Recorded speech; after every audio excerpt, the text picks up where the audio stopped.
They say everything happens for a reason, but I suspect everything happens for a Reese's. Like this commercial break. Did you need 15 seconds away from music or 15 seconds to eat a Reese's? Perhaps it's true. Everything happens for a Reese's. This podcast is brought to you by Colgate Total. We take oral health as seriously as you take sports. That's why Colgate Total Active Prevention uses advanced technology to help prevent oral health problems like cavities and gingivitis before they start. It's clinically proven to provide 24-hour antibacterial protection with twice daily brushing after 4 weeks of use. So get a winning routine and prevent oral health problems before they start. Shop Colgate Total Active Prevention at a retailer near you. Here we go. Let's get it going. If you can't tell, I don't give a fuck because I got zero cares. This is the least stressed I've ever been after week one. This is amazing. That's actually really good. What's that? You're worried about winning next week? I just get to talk shit on people for a living now. So good. Welcome back to New Heights, ladies and gentlemen. 92%ers, a Wondery show produced by Wave Sports and Entertainment and brought to you by Buffalo Wild Wings. Let's go, Sports Bar. Yes, that's right. Ladies and gentlemen, we're back to our favorite spot to go grab wings for any game time. We are your hosts. I'm Travis Kelce. This is my big brother, Jason Kelce, out of Cleveland Heights, Ohio. Subscribe on YouTube, Wondery Plus, or wherever you get your podcasts, and follow the show on all social media at New Heights Show with one S, as the 92%ers know. Jason, tell the people what we got coming up. We got another great episode, 92%ers. In fact, this is officially our 100th episode. That's right. Whoa! It's our 100th. Did you ever think we'd make 100 of these when we started? Jason, I thought we were going to get canceled after like the first week. Yeah.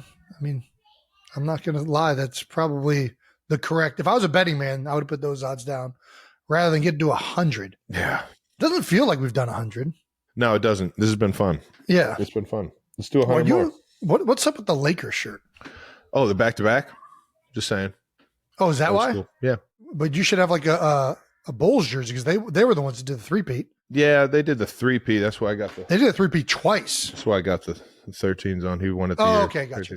Just a Hooper's fit. Makes sense. All right.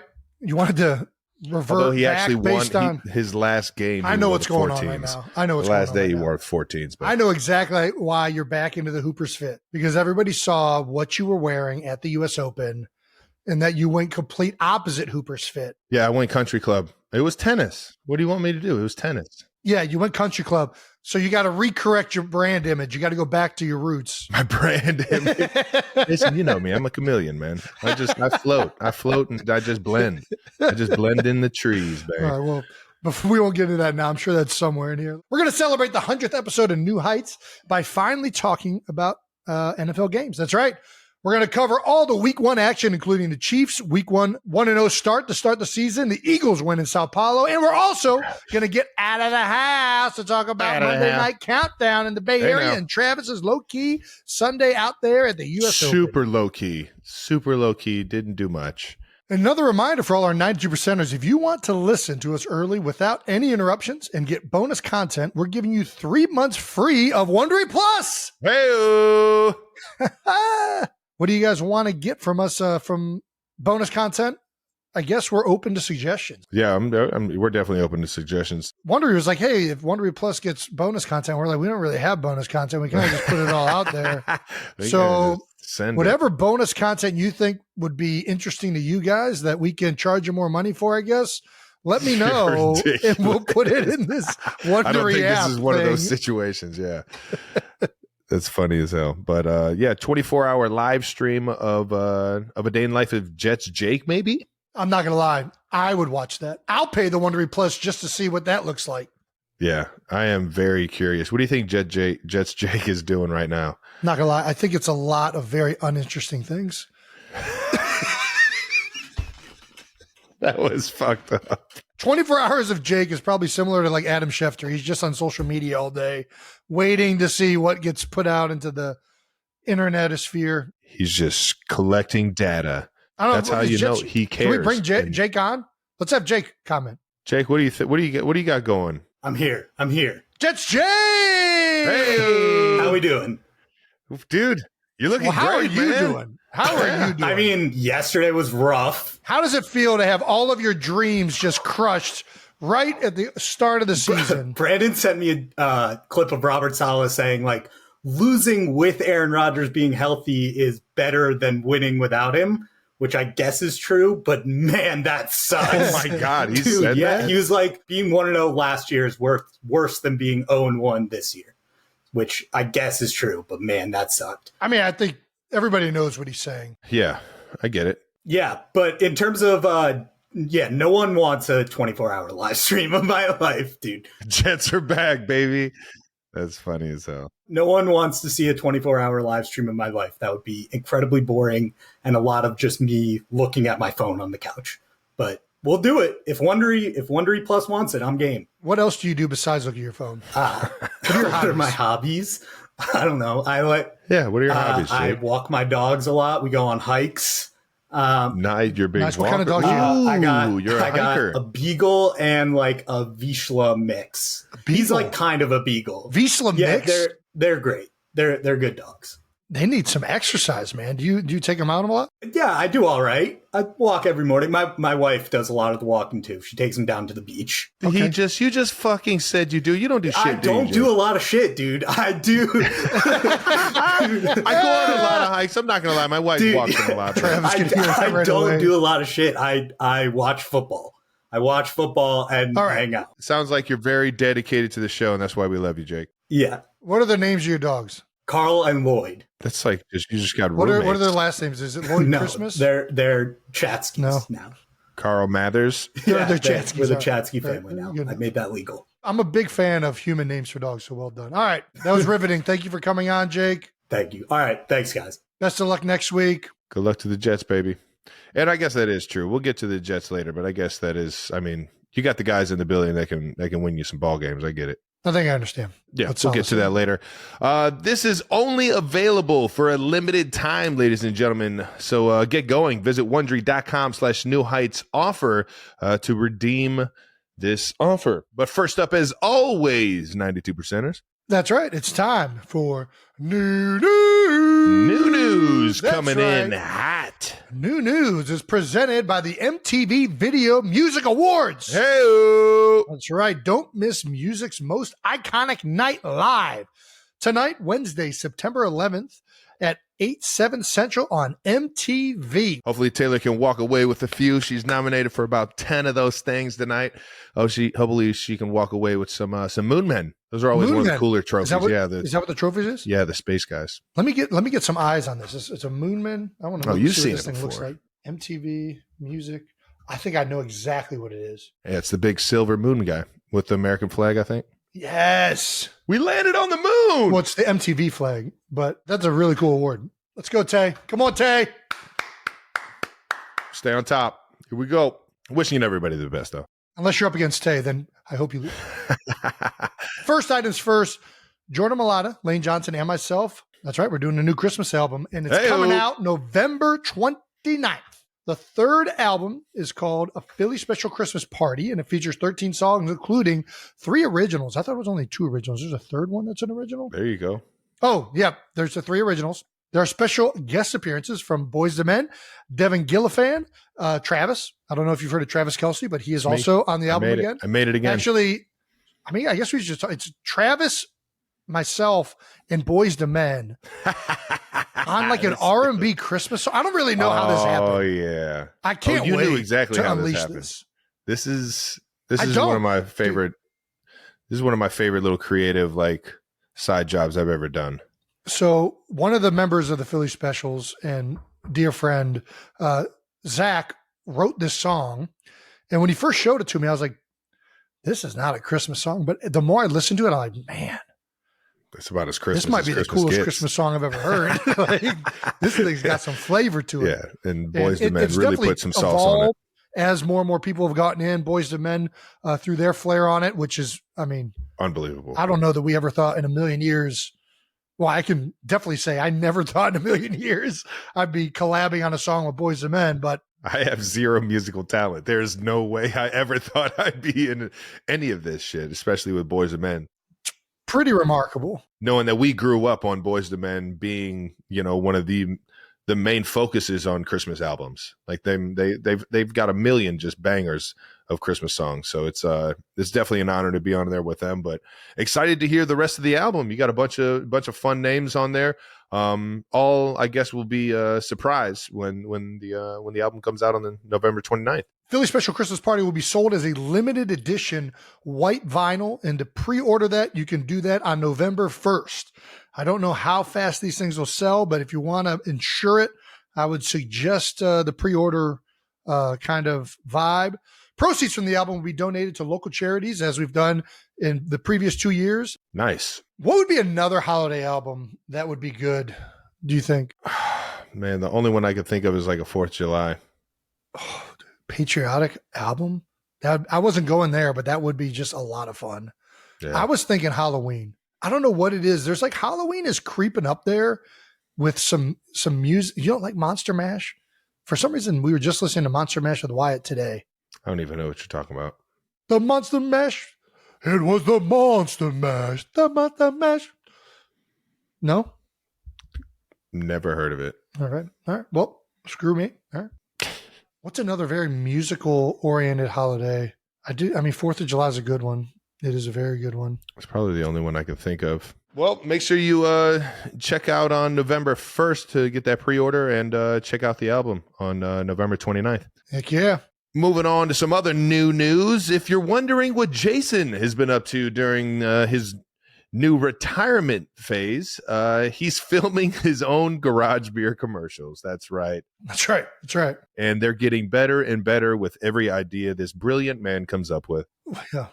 The most recent one, though, was him and Bo Allen washing some cars, just making sure the car stays clean and enjoying a nice garage while they're doing it. Yeah, we were who came up with this idea? I don't know. I've always loved beer commercials, and I've always loved like the old school, like whether it's Budweiser ads or the most interesting man in the world. Like I feel like beer commercials are always just iconically put in your brain. Yep. So when we Coors decided Light to partner commercials with the Love Train. Yep.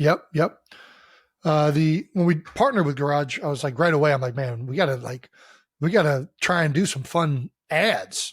I hear you, man. And I think I got more time on my hands, so I'm trying to think of like what are some ways that we can do some fun stuff. And creatively, it's fun to think about different ideas. I'm a big idea guy, not a big execution guy. Luckily, we got a bunch of people that work with Garage Beer that know how to execute ideas. Yep. I'm a big idea guy. Yeah. You bring it to the table. So yeah, this was our first one. We thought this one sounded the most fun. We knew that it would generate a lot of buzz online. Yeah, this is just the first of many of well, I guess we've been doing it, but this is the first one that I've had kind of come up with. Nice. So we'll see how they go from here. Did you always have Bo Allen in mind when you were thinking about washing cars? I knew I wanted some other big short hefties. Shorts on? I knew I wanted some big hefties. I thought about, Landon Dickerson, Lane Johnson, Jordan Mailata. Those guys are some current they're guys. a little busy. They're a little busy right now. Bo, I knew was going to be in town. Nice. And I also don't know with current players what the rules are with alcohol. Like I know that there's like rules against alcohol endorsements and stuff like that. So it's a fine line. But anyways, Bo was going to be in town. I was like, Bo would be perfect. Kylie did not help film it. She was coaching her field hockey team and actually being a productive human while Bo and I drank 12 pounders. You guys were getting, washed a Cybertruck. Yeah. Which, by the way, I was a little nervous because there's a lot of stuff out there that the Cybertruck short circuits going through car washes. I don't know if you saw that. I don't read up on the Cybertruck news. Why is that? I think it's just like they didn't seal something properly or something like that. But there was it did rain once and the car door kept opening when I parked it until it dried and then it would close again. They had to get these things out there. They had to rush them out. So they had to rush them out. It took them 3 extra summers to figure it out. Well, listen, when you're making it out of, listen, those things look sweet. Steel alloy right? They send to space. Those things are sweet. Time to figure out. Those things are sweet. I want the little I want the little four wheeler. Oh, the quad. The ATV. They said was going to be with it. Quad, yeah. Yeah. Maybe that comes out eventually. That thing looks sweet. That thing looks dangerous. I cannot wait. My middle name's Danger. make sure you guys check out the garage beer ads that have came out and the ones that are yet to come, because Jason is so creative. Oh, he's got a bunch of ideas. Well, we got more for you. And that does it for a little new news presented by the MTV Video Music Awards. Make sure you watch the VMAs live tonight at 8 p.m. Eastern on MTV. Moving on to some fan mentions of the week. Before we get into our bold topics from week 1 in the NFL, let's shout out some fan mentions. Love it. We got quite a few mentions from the 92%ers about the llama costume contest from last week's episode. Really botched this one. And we really missed this one. I swear this was actually one of the books that I wanted to get my nieces, Jason. Oh, don't worry. They got you already had them. Yeah. You already had this thing stocked up. This is I think this is from every family has this book, and they should. Yeah, since the 90s. At Red Crested Hannah, at Jason Kelsey, do you really not remember this book? The llama is the very hungry caterpillar, and we completely missed it. Yeah, I don't know how we did miss it because it's very obvious now looking at it. Eric Carle, man, what a great book. He's got a few bangers. You know what I like about these ones too? Dude, they are quick. It's like quicker, in and out. The Eric Carle little kids books are kind of like the TikTok of kids books. You're in and out of there. Boom. Oh, the caterpillar on Monday, he ate cake. On Tuesday, ate a salami. On Thursday, and then it's bing, bang, boom. He ate a leaf and he got healthy again. We're out of here. Good night, kids. Yeah, it's not the Dr. Seuss book where you're just trying to figure out every word by yourself. You're just like, dude, it is.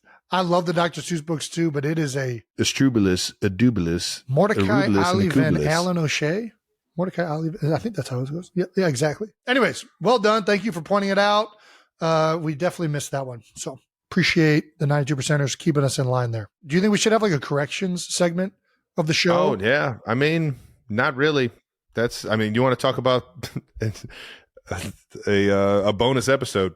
Oh, that could be a bonus. That could be a bonus episode of just corrections and just shit that you have to pay because it's censored. Everything's censored. Have you seen Nessie yet? Have you seen our new puppy? I've been watching that baby wolf, that coyote walking around behind you for the past 5 minutes. Come on, Ness. Oh, say hi to everybody. Oh, that is a good looking pup right there. Say hi to everybody, girl. That's a good looking pup. Oh, yes, girly. How you doing? Seems like an absolute sweetheart. She have as much fire as Winnie. She's coming off real sweet right now. She is a terror. I love that. Can get up in the sink already, pulling dishes out with her teeth. Oh, shit. She's the most food aggressive dog we've ever had in our life. Not nice for anybody in the kitchen, but nice. I'm going to have to put her back outside. She is going through like bags right now. All she does, she tears open bags of old food. It's ridiculous. Yeah. And that's why you get the farmer's dog who has a Ziploc bag. It stays in the fridge. She can't open the fridge yet. Good point. She can't open doors though. I found that out. Any door that has like the little hinge one like this, just hits it, and she gets up and she hits it, pulls it open. I'm like, what the fuck is this dog? Hey, that's it. Don't you go in that toilet bowl. The famous Kelsey way of fathering. Hey, all right. Well, where were we? Don't make me get up. Oh, but anyways, last thing you want to make me do is get up. Corrections. If I get up, huh? Hey, it's about enough, dude. If Dad did get up, we were going to get a spanking just for making him get up. It was such a Jedi mind trick. You do not make a 90s dad get up off of his ass. That is the golden rule. Because once he gets up and you start hearing, because he'll oh God, boom, oh fuck, oh it's a stampede. Yes. His legs are clearly still asleep. He can't feel the ground, so he's just stomping through the floorboards. He's been seated so long in front of a Law and Order television set. Dude, this is so good. All right, yeah. Who knows? Maybe that's the bonus content everybody's looking for. Is the corrections of the New Heights episodes. Triple shot half-calf oat milk, 2 pumps extra foam. Your coffee order might be getting a little complicated. Your toothpaste doesn't have to be. Arm & Hammer Baking Soda toothpaste keeps it simple with a powerful ingredient that works hard for you. Baking soda. That's why it's the #1 dentist-recommended baking soda toothpaste. As you brush, the baking soda particles dissolve to help break down plaque and stains for a whiter smile, so your teeth can feel clean, look bright, and make brushing a no-brainer. Try Arm & Hammer toothpaste. Simple, powerful, clean. Let's get to some bold topics to wrap up week 1 in the NFL. Hey, Travis's game. That's right. The Chiefs open up the season once again. I guess you do that a lot when you win a bunch of Super Bowls. Chiefs 27, Ravens 20. There was a 20-minute weather delay because of thunderstorms.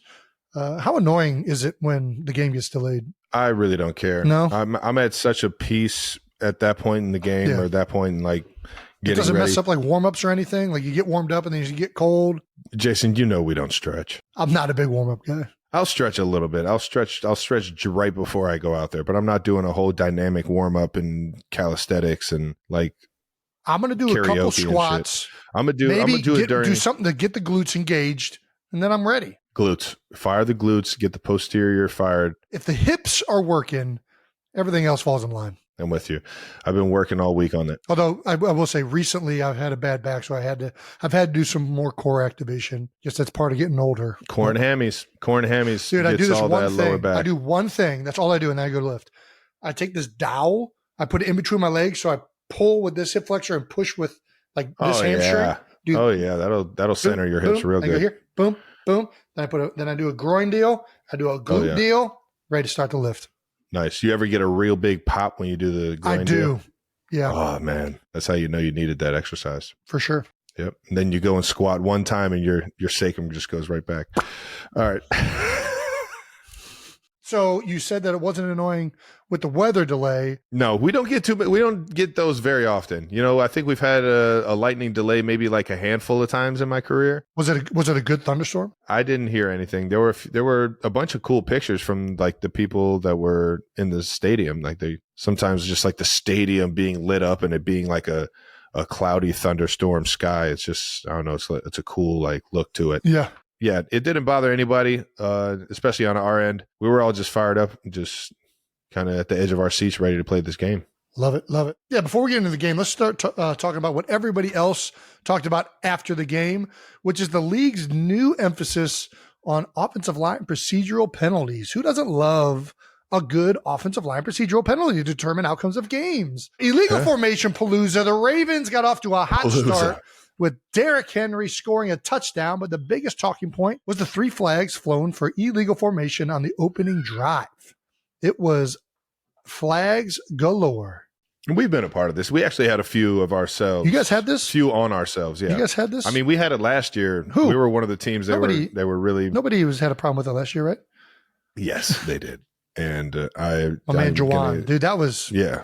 It honestly reminded me exactly of the game last year when he had like 3 penalties in a row. And I was like, I don't even know how that's possible, but it's unfortunate. It's unfortunate. The biggest thing is that the refs are making it a point to keep the offensive line not only on the line of scrimmage, but legal. Like it is what it is. Like you have to check with them to make sure you're legal, just like the wide receivers and tight ends or whoever's on the line of scrimmage in terms of the skill set. So I will say, this is one of the reasons I'm not a fan of points of emphasis by officials. I really think that they go out of their way to look for it. So anything that's close ends up getting called, which I get that we're trying to eliminate this and that we want you to make these calls, because the reality is tackles have been getting away with being deeper and deeper and deeper. And I don't think people really fully understand how much that is to the offensive lineman's advantage. It is so much of being good at pass rushing as a defensive end is getting to the tackle's hip line. The faster you can break the tackle's hips and make him turn, the more effective you're going to be as a rusher, because he can't stay in his set. He can't stay square. Like all of being a tackle for the most part is keeping the rusher in front of you. And that comes down to pre-snap, getting as much depth as possible. And then 2, jumping the snap count and kicking off. And this is what everybody is raving about, because really the best tackles in the league jump the snap count and they also grab depth. And it is hard to get a pass rush as a defensive end. So I think that they should be calling this more. I just don't like points of emphasis in general. And I hate when it happens so much. It just feels like it's stalling out the game. And I know that Ravens fans feel like it's one-sided. I'm going to be honest. I looked at the clips. I didn't see Jawan Taylor lined up off the ball. Like, the reality is his head looked like it was breaking the plane of the center's belt buckle. Ronnie, I think it doesn't help him. Even in this picture that we got right here, I really think, because if you look at his feet, it's even with the left guard.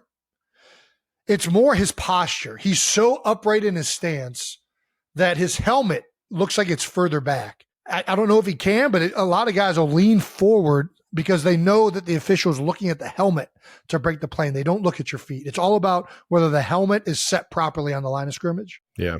Part of me feels bad for Ronnie because, dude, Ronnie Stanley, what year is Ronnie Stanley going into? Like 10 maybe? Like, he's been in the league for a while. And he's probably been setting up this exact same way his entire career. And then all of a sudden he starts a game and he's getting a bunch of flags thrown on him for something he's done his entire career. And it's got to be infuriating. If I get flagged one time, I'm moving up. That's all you're getting. So that's my one thing. Like, the first time I will overemphasize. They're trying to make it a point of emphasis. I will make it a point of emphasis that I am now on the ball every time. I'm not going to give you another one of these bullshit penalties to call. I'm going to make sure I'm up there. And it is what it is. Like, but to his defense, it makes it way harder to block being up there. But I mean, if that's the way they're going to call the game, you have to play the game that the officials call it. That's the reality of it. That's a big part of the game that you're playing. We'll see how they adjust this week in practice and in next week's game. I think that it just opened up more criticism of the Chiefs getting favorable calls from the officials. Do you have anything to say to that? I mean, you won a Super Bowl on it.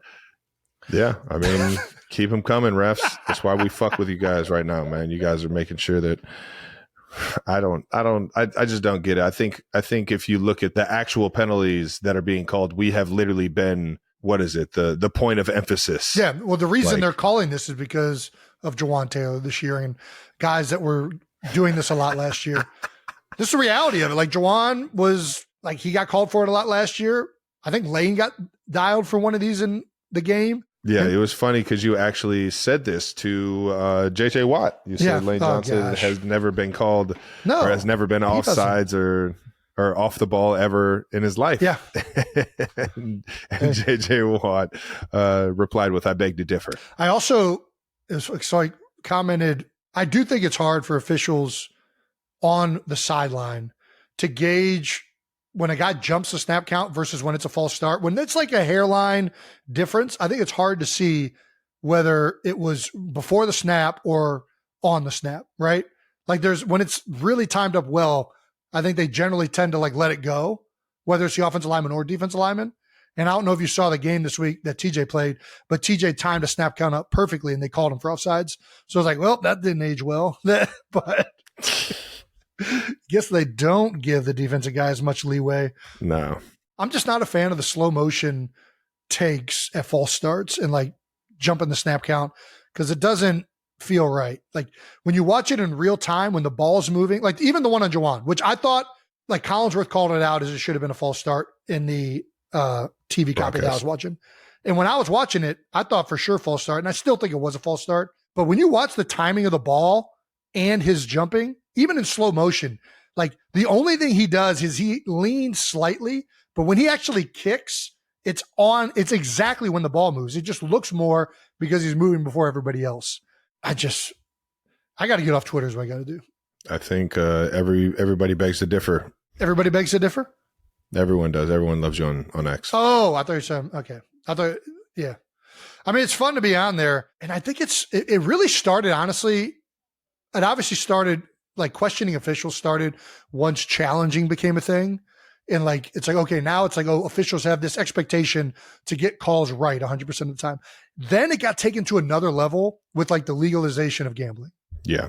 It is like toxic to the point of people, like the Ravens had plenty of opportunities to win the game. And the reality is the penalty differential of yardage was like 10 yards over the whole game. Like, you guys had 47 yards of penalties. They had like 60 something. Yeah, you had a holding penalty. It was 6 penalties, you guys, 7 for the Ravens.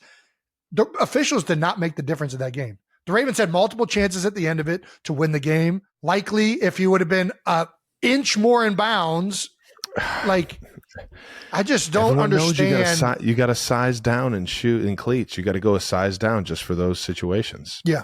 I'm kidding. Isaiah's such a good player, man. Well, I thought Pat brought up a good point. Wear some white cleats. Might be a little bit harder to tell if it's out of bounds. I think you're HD. The cameras are so clear nowadays. What if you like had somebody like paint your cleats so it like specifically looked like grass?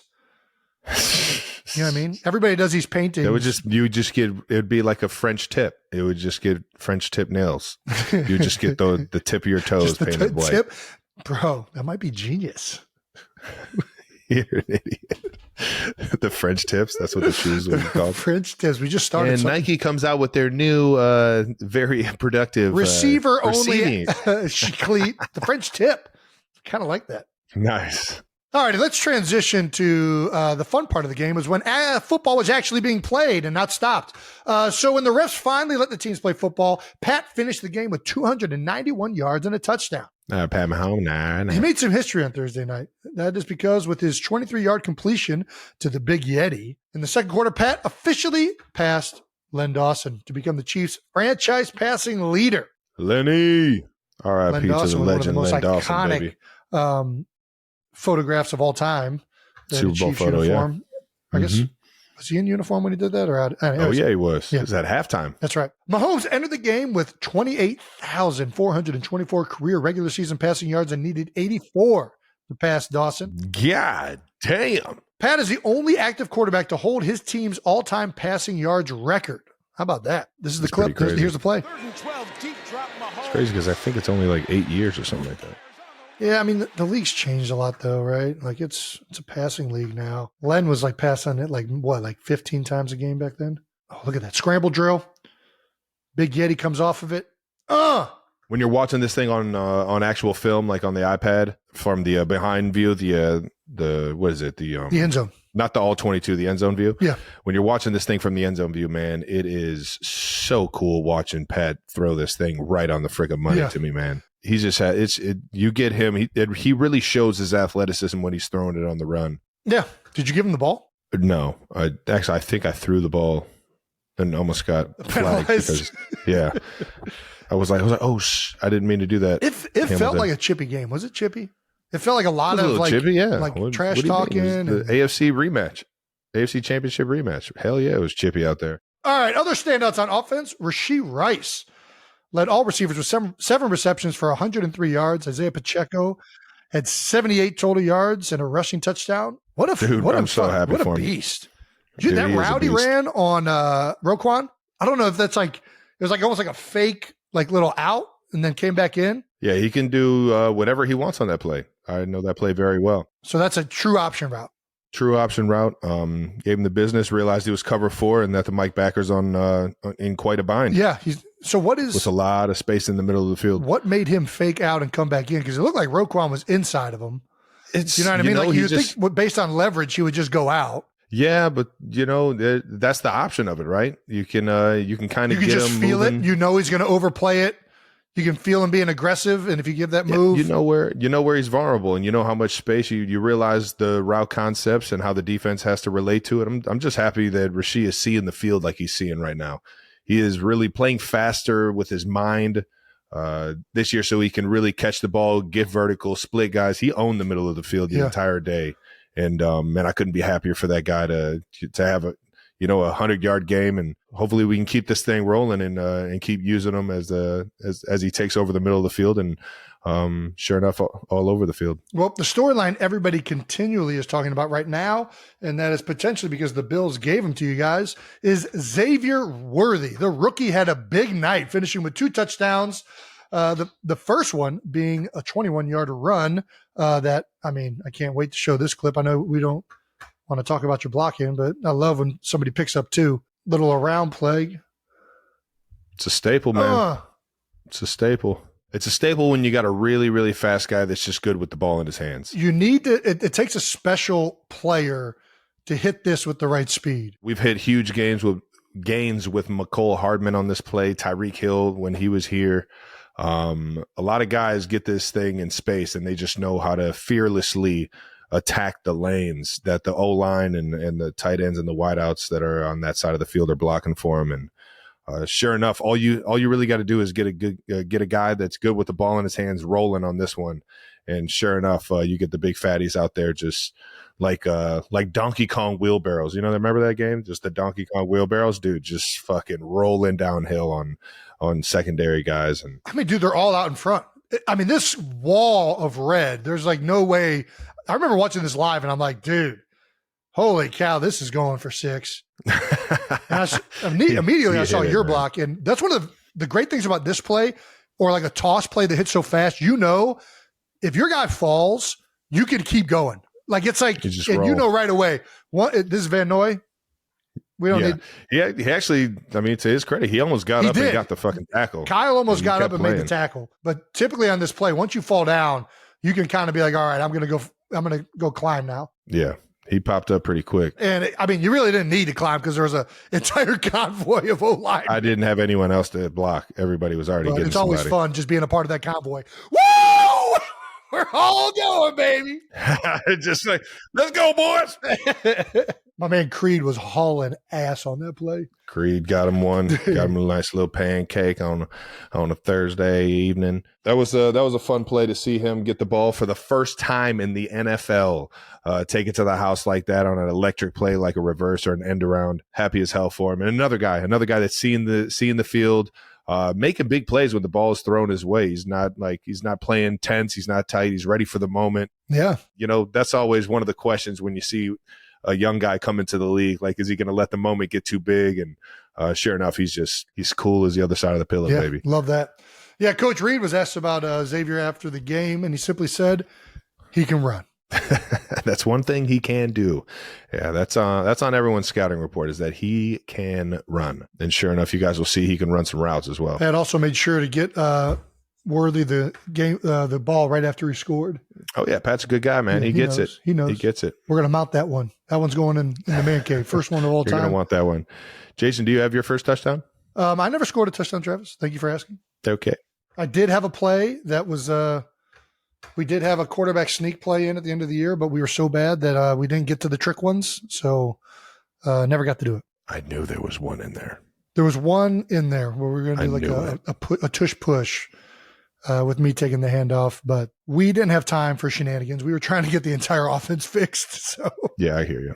I get it. And I kind of like it. I don't know. It's fun to score touchdowns, but that wasn't my job. My job was to facilitate. I'm a facilitator. I'm Dennis Rodman. You know what I mean? That's not a facilitator. Dennis Rodman, facilitate. He's not a facilitator. Set guys up. I'm setting screens, rebounding, and dishing it back out to the skill guys. That's what I'm doing. Okay. All right. Sorry, that's what I mean. You're a facilitator. I'm facilitating an environment that's conducive for the skilled players to make plays. That's what I'm doing. Then yes, you are a facilitator. In Spags, we trust, baby. Spags, it was going to be. I was interested to see how the D got off to a start this year. Last year they were so good. It felt like Spags was ahead of the league, and to be honest, they did not disappoint against a really talented Baltimore offense right from the get-go. And it started off with, Chris Jones, they could not block him in the first half. He was just like edging guards left and right. That's Chris Jones for you. Yeah, he's pretty good. He also had a strip sack on Lamar in the second quarter. Here's that clip. Lamar has got to be the hardest quarterback in the NFL to prepare for. He is, not only is their run game so damn good, but then you have to, account for him in the run game. Not only you got to account for Derrick Henry coming downhill with Ricard blocking for him, it's like you got to account for everybody in the backfield there. And then on top of that, he can throw it. He's a passer now. He is 100% a passer. I know he had the one in the end of the game where he sailed it over. He missed that one, but he was he missed that one for most of the game. And it just so happened to be in a big moment, but he's making that throw 9 times out of 10. He followed that one up with the likely catch, right? Yeah, 100%. So he was on the money there. It just like dialed it in. Yeah. Anyways. And when you're preparing for a guy like that, either you have a guy with similar like talents, which is like getting the Walmart version of him. And, there's nobody in the league that you could ever put back there from your team that is going to simulate how good Lamar is. So you just put a wide receiver whenever you're doing the read option stuff. You put him at quarterback and try and insinuate the speed that he has. But then on top of that, it's like you got to now figure out how you're going to stop him with his arm. Right. Isaiah Likely had an amazing game. Happy as hell for him. Tight end you guy. Yeah. And it's just so hard that Baltimore offense, man. Once they get rolling, which I'm sure they will these next couple of weeks, man, that team's going to be really, really good going into the playoffs. Well, back to in Spags We Trust. A lot of defensive players played well. We already talked about Stone Cold Jones. Justin Reed led the team with 8 solo tackles, and my man Leo Chanel. He's just a dog. Just a football guy, man. He's a guy that the stats don't even tell the full extent at what he does for you guys, right? Big contained guy, keeps everything in front, makes sure that the cutbacks are there so that other guys can get tackles, plays his gap, bats balls down, is athletic enough to kind of spy the quarterback and make it tough on him if he steps up in the pocket. He wears a lot of hats. I hated blocking him, and he knows this. I hated blocking him and really even going against him on defense because he's really good in terms of reroutes and things like that. But Leo made me better in training camp, and he's really making us a better defense. He uses his especially hands after week extremely 1. well when defending blocks, like pressing and pushing guys back into the hole. I mean, Ronnie Stanley's a huge man. Outweighs him by probably over 100 pounds. And I saw him and he caught Ronnie coming off of a double team a little bit high. But either way, it's hard to press a tackle that is that big back into a hole. He makes you stay fundamentally sound. You have to play low when you're around him or you're going to get bookended, man. But on top of that, he's also athletic. He can run around blocks. He can play 3 technique. I mean, he does so much. And for a guy like Spags that likes to do all this exotic stuff, you got to have pieces like Leo Chanel that can, do it out of personnel that might seem like it's a lighter personnel or in base, and all of a sudden he's a personnel that can also, I don't know, you know what I'm saying? But either way, I thought he was all over the place in the game. And even though he only had 7 tackles, which, I mean, that's still a lot of tackles, he had 2 pass breakups. It felt like he was all over and disrupting a lot of what the Ravens are throwing at you guys. This dude, he is what I like. His arms are like, he has massive arms and like they're kind of lanky. Yeah. And it's like, I feel like he has like the same body type as John Cena. John Cena. Like that's John Cena in a football uniform to the point where when he first got here, like as a rookie, like I would see him on film and I'd just be like, John Cena. And I just would imagine like his like intro music in the back of my head, like dun, dun, dun, dun, dun, dun, dun, dun. Every time he makes a play. I'm like, Arrowhead's got to get on that. They just got to play that shit every single time he gets a tackle. Yeah, you could see him just doing thousands of Make-A-Wish Foundation events. He is a good dude. Yeah, man. I don't know where that he's the came from. best. All right, second. Shout out to John Cena. Shout out to Leo Chanel, man. Great game. We talked about Isaiah Likely having a great game. Everybody game, saw the last play there where the toe was. I mean, it's out of bounds. I know it's close. It is close, man. Funny takes about the toe. I guess didn't hit first. Like the foot hits, but then the toe's out. And I don't think people fully understand that it doesn't matter, just for, I guess, education. If your heel touches the ground and then it rolls to your toe and your toe is out, that's considered out of bounds, even though the heel touches first. Do you know that? Because you look like you don't. If you're out of bounds, you're out of bounds. I don't know what you're talking about. It's you get both feet inbounds. So if you're going out of bounds, you know how like when you naturally stop, sometimes your heel will hit first and then your toe? You need to have 2 heels in if that's the case. No. It doesn't. If you're in the act of like your heel to toe, if your heel hits first and the toe hits out of bounds, you're out of bounds technically. If my second heel hits before that toe hits, I'm in bounds. I'm telling you that's not true. We went over That this has to be true. as a team. I promise you. There's a clip from, I'll get it for you, but if you are in the act of finishing that second step, I'm just letting you know. There's no way. How much you want to bet on it? I'm not a betting man. All right. Well, what do you? And they should catch me on the roulette table. All right now. We'll get somebody in to clarify that. But I'm 1,000% positive because I remember going over it. There was a tight end that caught a back of the end zone pass similar to this, and his heel hit and then his toe hit out of bounds. And they said because you're still finishing the act of that second step, that you're out. Just letting you know. Mm-mm. There's no way. Okay, I don't know what you want me to tell you. His first heel hit and his second heel hit, and then his toes hit. His first step, his whole foot's on the ground. And then while he's in the act of stopping, he goes heel toe on that foot. And they called it out of bounds because the toe lands out of bounds on that second step. Because the heel toe action is a full portion of that second step. I'm just letting you know. That's fucking bogus if that's a real That's rule. what they're calling it. That's what they said. Just let you know. That's why you got to drag. Don't put your whole foot on the ground. You drag the toe. Just letting you know. Maybe we just saved the Big Yeti from making a similar mistake. You already know I've been working on those. I was working on today, the toe tappers. Toe tappers. It really makes no sense that that would be out of bounds. But if you drag your toe, it's a. That's what I'm saying. It doesn't make any sense to me. I agree. I'm just letting you know the way they call it. There's a lot of things that don't make sense. Maybe that's just the way you guys are teaching it. I'm pretty sure it's what the officials said exactly. Like, it's not the way we're teaching it. It's what the officials told. Did you catch up with Likely after the game at all? I did, man. I did. I told him congrats on a hell of a game. Yeah.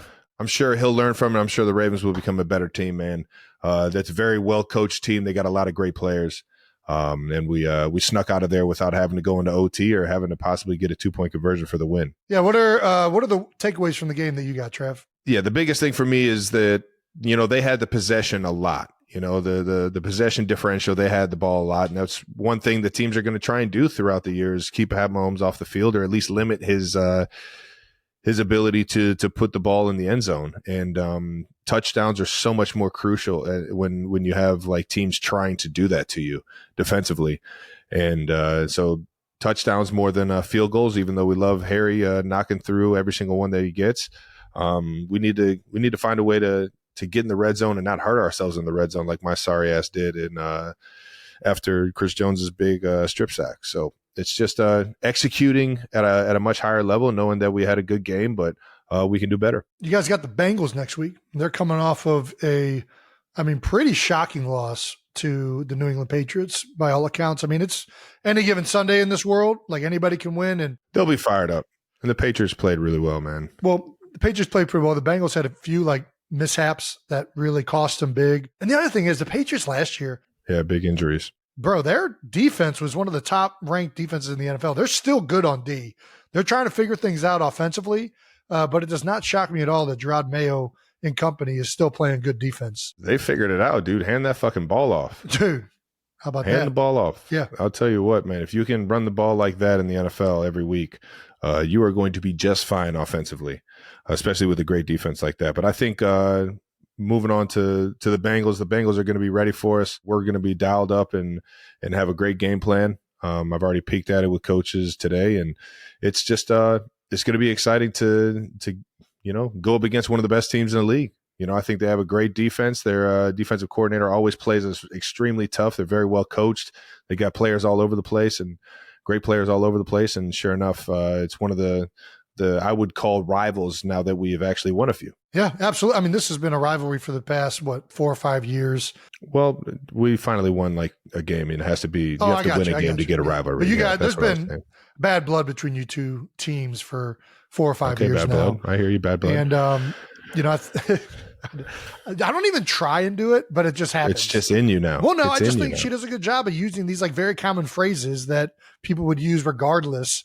But anyways, I never heard of bad blood till she. You gotta be, bro. Don't.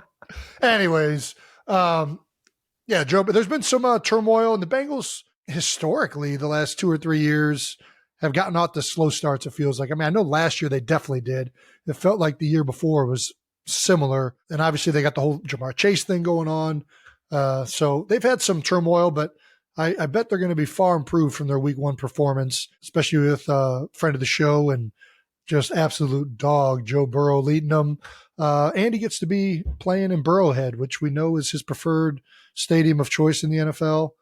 So it'll be a fun matchup to watch. LeBron's stat of the game, Xavier Worthy became the 4th wide receiver with a rushing touchdown of 20-plus yards and a receiving touchdown of 30-plus yards in a game in the last 20 seasons. Not a bad debut. How about that? I'm just glad our team understands LeBron stats now. This is such a LeBron stat.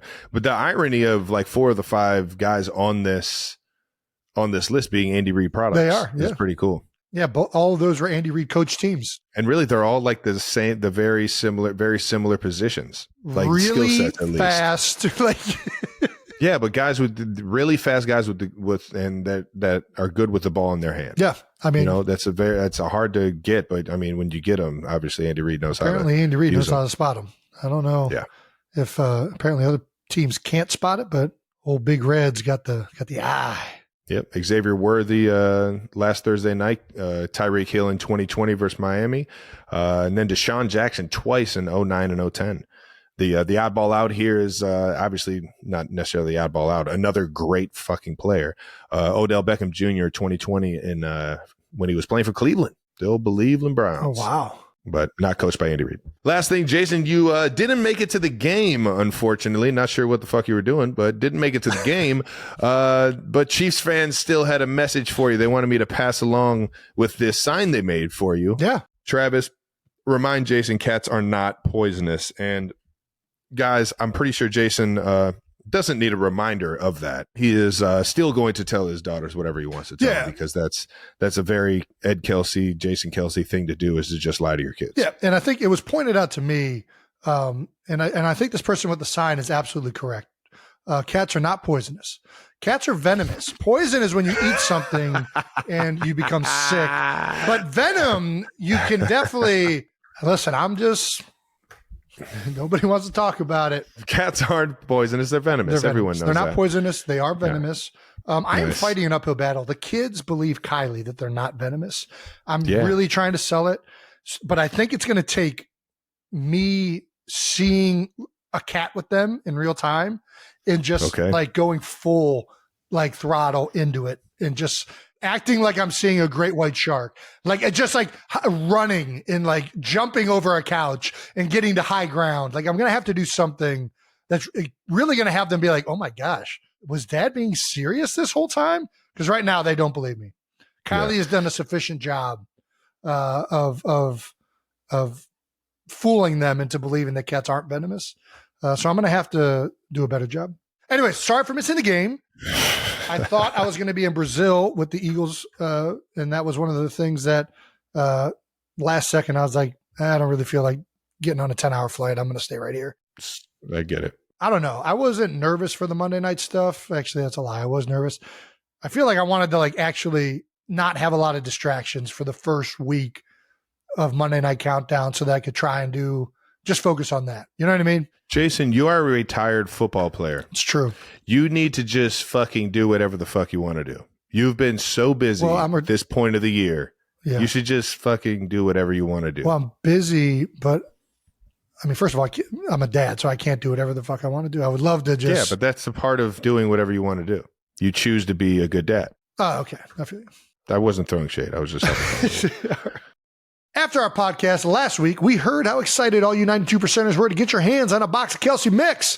So we worked with General Mills to get the first 1,000 boxes to give away to all of you. All right, now to grab one of the first boxes, head over to www.serialtrainingcamp.com/new heights and enter the code 92% for a chance to enter and win one of the first 1,000 boxes of Kelsey Mix. We can't wait for you guys to try Kelsey Mix. When we had the chance to create our own cereal, we were inspired by mixing all of our favorites. Our Kelsey Mix combines the flavors you know and love, like cinnamon and the goat taste of peanut butter and chocolate, and the perfect crunch and texture from the Cinnamon Toast Crunch squares. That's what we're to the delicious Lucky Charms marshmallows. We've always been a fan of General Mills, so this partnership was something we were really excited about. We've eaten these cereals our entire lives. So once again, General Mills is giving away 1,000 boxes of Kelsey Mix, and you can enter to win one right now. Go to serialtrainingcamp.com/new heights and enter the code 92% for a chance to win.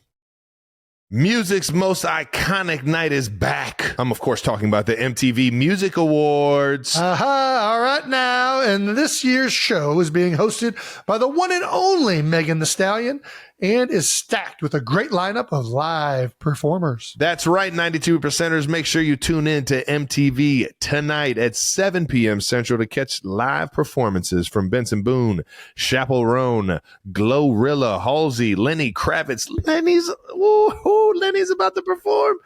That's what I'm talking about. Sabrina Carpenter and more. Trav, how many of those artists have you actually heard of? Every single one of them that I just mentioned. Yeah, me too. It was another year for great music videos, but who will bring home the award for Video of the Year? I wonder who it's going to be.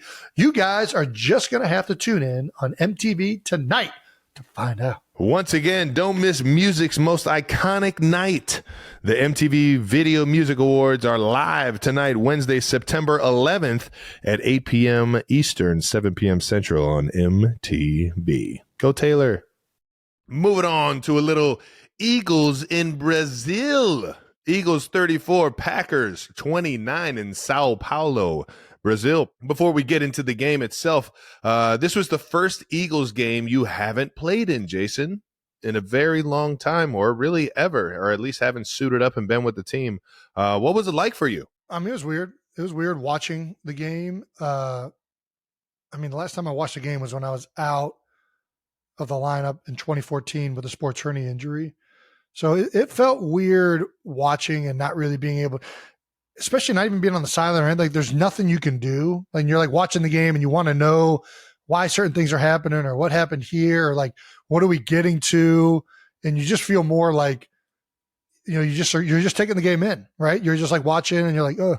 Did you go and like watching like someone's garage, or like did you watch it at home with Kylie? Did you meet up with a few like Philly ambassadors that you played with in years past, or like what'd you do for the game? Like what does one retired football player do on Sunday? I thought it'd be fun to watch. Or Friday. It would be fun to watch my first game of retirement with a guy that I had been with my entire career with the Eagles, who still works there, but now he doesn't travel with the team. So I was with Joe Appella. Ooh, Trainer Joe. Oh. So yeah. I was down there watching it in his den basement area. So we were watching the game together, and it was kind of cool watching it with him and catching the Birds game in the den with old Joe. That's right. Hopefully Joe's doing great, man. Miss that guy. That's fun though, man. That's fun.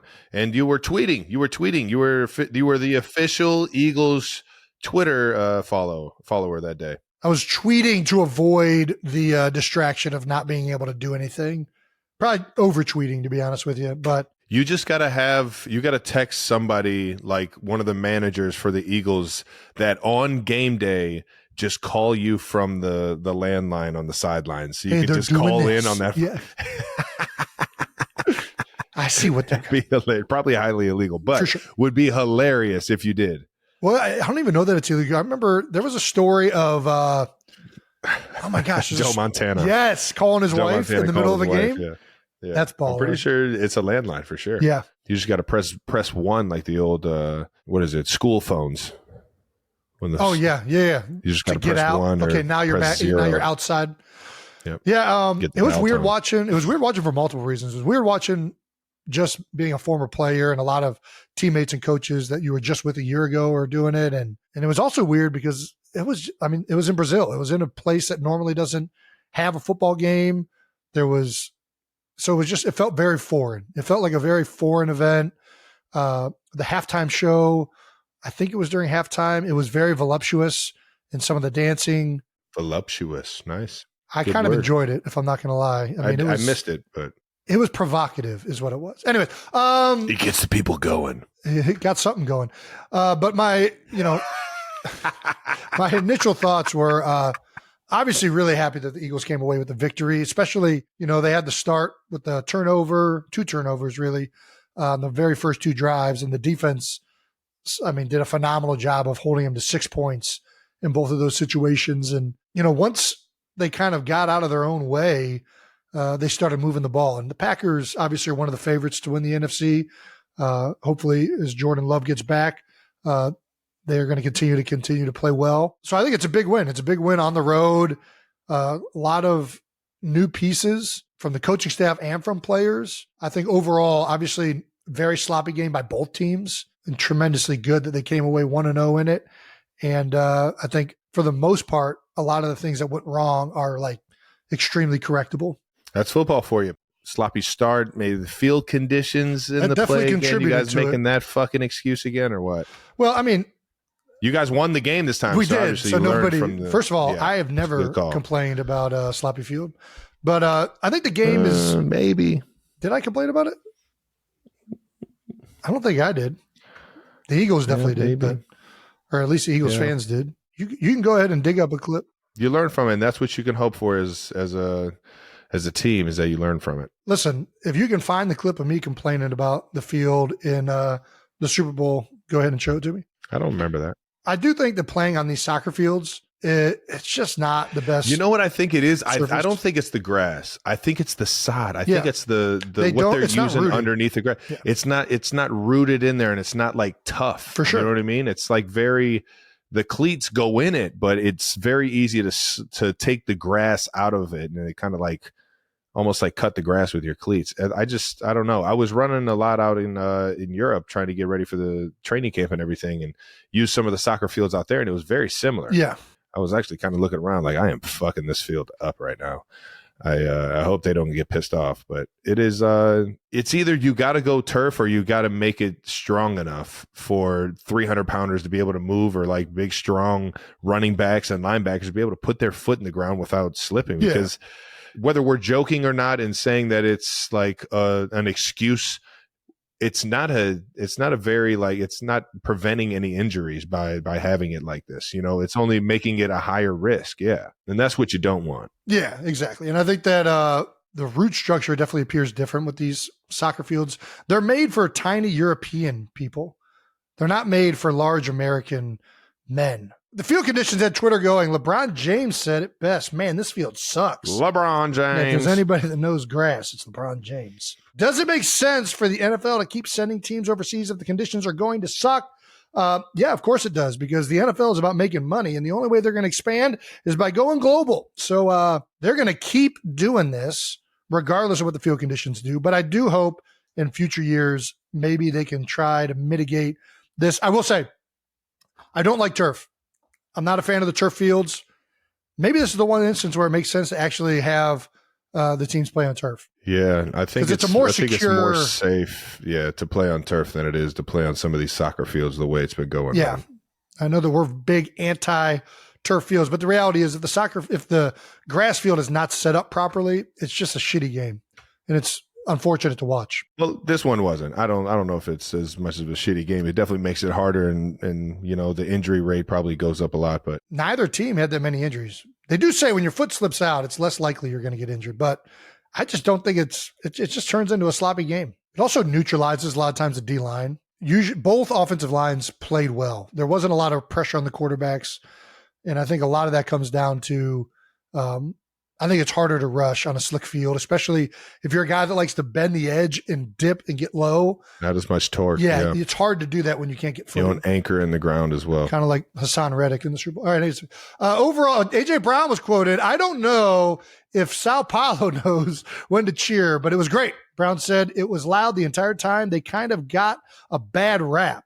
We got a whole bunch of don't do's, but it's been a great time ever since we got here. Yeah, there was a lot of scare tactics, propaganda saying that Brazil was not the place to go. And I think a lot of players were told not to leave the hotel. Don't go on your phone outside. What's ironic in this whole situation, I'm pretty sure. Don't go on your phone outside. So I think that they were trying to, this is what I think. I think they were trying to genuinely keep guys safe, because if you don't know where you're going in Brazil, as someone who's been to Brazil, if you know where you're going and you're in the areas that are good, it's a very safe space. It's an awesome country. If you go to the wrong area, there's just like there's some spots you don't want to hit. But that's the same way. Listen, the reality, the murder rate's higher in Philadelphia than it is in Brazil, and so in Sao Paulo. That's interesting. Stay out of North Philly. If you go to Rittenhouse Square, you're probably going to be all right. Yeah, but don't you feel kind of like? I do, like you know me. I like to just peek around. I tend to like the people in North Philly more. You know what I mean? Yeah. They get it. Yeah. They get it. You can see somebody acting out of line. There's more you fucking handle depth it. to them. Walking around Rittenhouse Square and everybody's got a fucking Those are my people. quarter zip and those are the kind of people I respect. yeah, the second turnover, I don't really know what happened on that snap. I haven't talked to Cam or Jalen yet. There was clearly a miscommunication. Jalen wasn't ready for the snap to happen. Heard that one. Yeah, I think they were on silent cadence at that time. I know they were at silent cadence after that, which means that it's the guard is going to tap the center and the center's then going to snap the ball.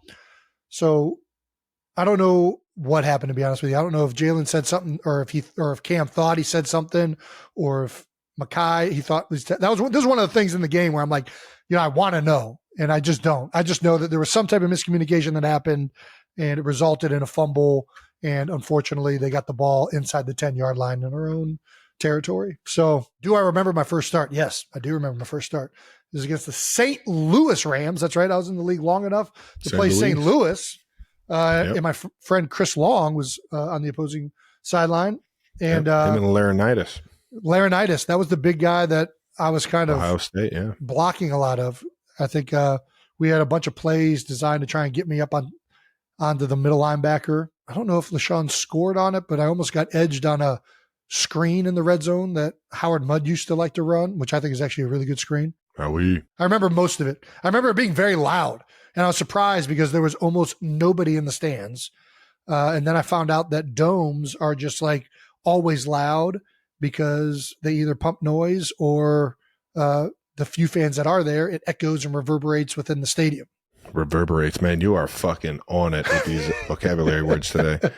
You're killing it, dude. The return of the tush push. The Birds ran the most exciting play in football without Jason Kelce, which makes it not quite the most exciting play in football. For the first time, though, then Jason, they just, it didn't quite have the success rate of 92%. And it's because you're not there, Jason.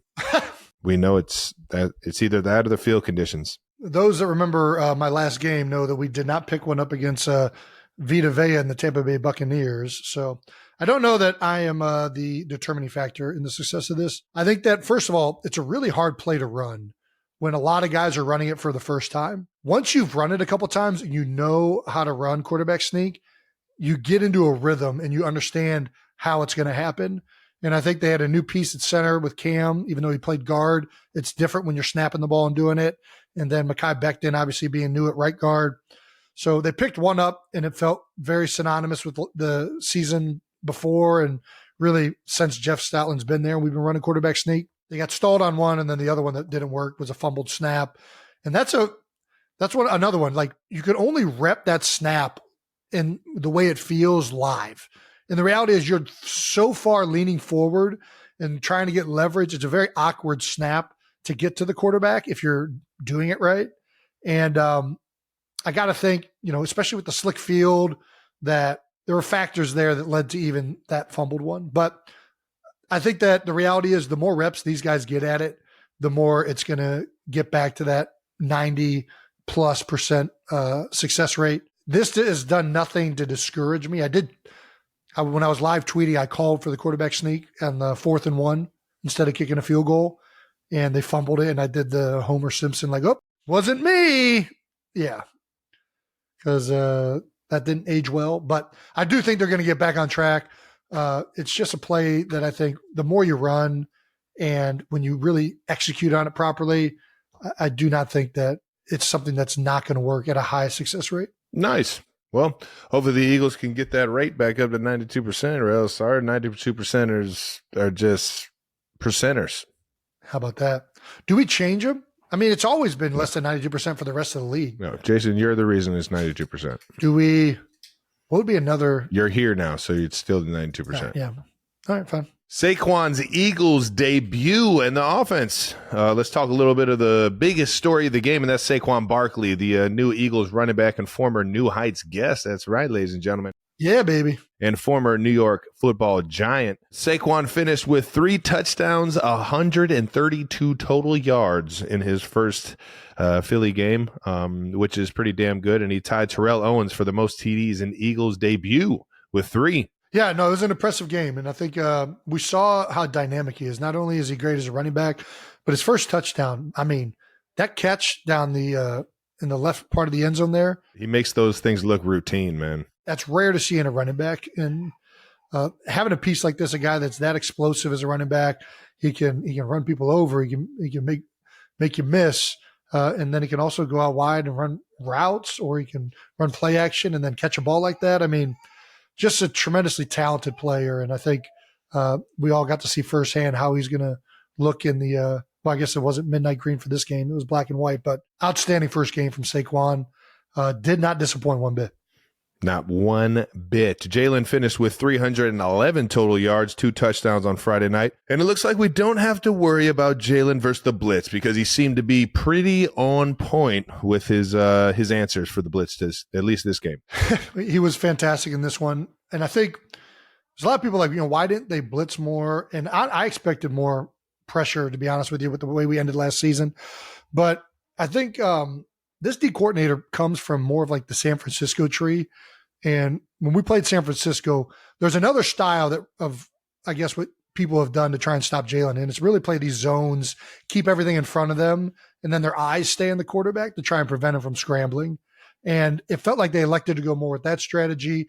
It'll be interesting when we play some of these coordinators that like to dial up blitz more. It's clear that he is assessing it now, right? He's playing faster. Well, he's playing faster. He's playing faster because he's looking at that, and he can make decisions based off of it. And he has an answer he wants to go to. We saw firsthand what AJ Brown can be a very good answer. Oh yeah, when teams are blitzing. Yeah, obviously they've spent a whole offseason on it. They have more answers just in general, I'm sure, because they've been working on it. And Kellen Moore is going to offer his new wrinkles, being the new OC, and. Yeah, I thought it was an outstanding first game in that category. No question about it. Well, we're not going to pass up Jordan Love's injury. Is very unfortunate, but he's out 3 to 6 weeks with an MCL sprain. One of the up-and-coming, we're now here, top quarterbacks in the league. Jordan Love obviously ending last year with an unbelievable season and played really well. And he is fun to watch when he's healthy, man. So hopefully he can get healthy fast. I don't think it was a dirty hit. I think Jalen's trying to get him down, and Jordan's just kind of got caught in a bad position trying to get rid of the ball and not take a sack. But yeah, it's kind of like it looked way worse on film, especially when you slow it down. So hopefully this MCL sprain really isn't anything too serious, so we can have one of the best players in the league back out on the field, man. No doubt. Yeah, couldn't agree more. Jalen's just trying to do anything he can to get the guy down. And unfortunately, he got caught in a position and ended up getting the MCL sprain. I think some of it also, Jalen had at least one personal foul, Carter, that is, earlier in the game. Like, there was a lot of, like, pushing and shoving, I think. But regardless, that play in particular, like, did not look like he was intentionally doing anything. So, in my opinion. Not at all. LeBron's stat of the game: the Philadelphia Eagles are the only NFL team in history to win a game in the Southern Hemisphere. How about that? How about that? Nick Sirianni now 4-0 in his season openers, and none of them have been at home. How about that? That's ironic. Holy cow. That's crazy. That's a couple of LeBron stats of the game. Hey. Final thoughts, though. Philly's coming back next week against the Falcons, who had a tough go against the Steelers the other night. Yeah. Monday Night Football. Are you ready for some football? Always. And I think this is going to be a fun one. Obviously, this is my first time being back at the link as a non-player, so I get to take in that part of the atmosphere. Hell yeah. And I'm looking forward to being back in my home stadium. It's going to be awesome. Falcons, I know they didn't look good against the Steelers, but do not be fooled. The Steelers have been Tomlin, I know a lot of people are getting on them for whatever. You can't get on their defense, especially when TJ Watt's healthy. That defense is routinely one of the best in the league, and TJ was on one in that game. So he was all over the place. The reality is I don't think that's a fair evaluation of who the Falcons are as a team. I think that's a tough matchup for any offense going up against the Steelers. And they didn't, the Steelers offense, a little bit more question marks around that, but it'll be interesting to see how this game goes. I do think I'm probably biased. I think the Eagles should take care of business at home, I wouldn't look at the Falcons as though last week proves that it's going to be any type of like easy game. Kirk Cousins is a good quarterback. Don't make any mistakes about it. And they're going to be coming in, trying to get retribution for that first loss of the season. Well, I can't wait to watch NFL Countdown and see you in your element back there in the old link. And the Birds versus the Dirty Birds. We'll see what happens Monday night. All right, let's move on and talk about some of the other things that happened across the league in week 1. Yeah, it was not a great Sunday for offenses. A lot of great defensive play. Once again, that's where the last season ended. And this one's starting. Both the Steelers and Bears won without scoring an offensive touchdown. Dude, that Bears game, I looked at the stats and was like, how in the, screw it, I'll go swear jar. How in the fuck did these guys win this game? Block punt? It didn't make any sense. They had nothing going offensively. If both teams have nothing going offensively, if you get a special teams and a defensive touchdown, 14 points is going to win you the fucking game, yeah. And that's how. We obviously everybody's talking about the Will Levis interception at the end of the game where he this pose kind of sums it up while the play's still going on. Tough. He kind of knows it is all coming. Yeah, fuck. How did that happen? Yeah, not good. Titans new head coach Brian Callahan was quoted saying, "If we just punted on 1st and 10 every time, we might have won the game." That's a great freaking quote. God damn, that's good. Shout out to Brian Callahan. Hopefully he gets things turned around over there in Tennessee. Yep. In Nashville. Broncos got 2 safeties in the first half against the Seahawks. You don't always see 1 safety, but let alone 2. First time this has actually happened in the NFL since 2017, Miami versus Denver. I think it happened against Denver, though, yeah. It was a tough week for rookie quarterbacks. Bears rookie Caleb Williams. Yeah. 14 for 29, not even 100 yards. Yeah, it's a rough start, but at the same time, it's the NFL, bud. Broncos QB Bo Nix had a few more completions and a few more yards, but racked up a couple of interceptions and ended up with a worse QB rating in 47.5. As the Broncos lost, at least the Bears rookie got his first win, and then the Commanders quarterback Jaden Daniels had a good rushing day despite the loss. Yeah. 17 for 24 with 184 yards. He probably played the best out of all 3 of them. I thought he did. And the other thing I liked about Jaden Daniels' stats were, I forget what his time to throw was, but it was one of the lowest in the league. And I am always a fan of a quarterback that gets the ball out of his hands, quick, baby. Man. That's why I love Alex Smith, man. That ball was catch gone. Tom Brady was really good at that too. And sometimes you just got to get it to your playmakers quick, man. When the quarterbacks know to get that ball out, it opens up everything because then you can hold on to it at times. It discourages the rush so much. So yeah, hopefully they can keep that going with Jaden. Obviously, Commanders looking to have a huge turnaround. That organization in general has been through a lot. So, I know they got it handed to them by Tampa Bay and my man Baker Mayfield, but yeah, Bake. I thought it was a pretty promising day for the young gun in his first start. Yeah, well, it was true. It was also just a tough week for QBs in general. No doubt. You don't really see too many QBs going over 300 yards. 18 starting QBs threw for 200 yards or fewer this week. Yeah. And it ties the most in week 1 since 2008. Yep. But there was one guy that kind of got after it there, and it was Dak Prescott, who threw for 179 yards, but still maybe had the best day.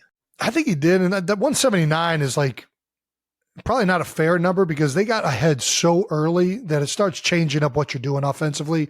Like they were beating the crap out of the Browns. And I think that you start running the ball more, you stop, what I mean? It was Dak in his limited day up on the lake. Yeah. Early, he looked every bit of it. And can you talk about a better day?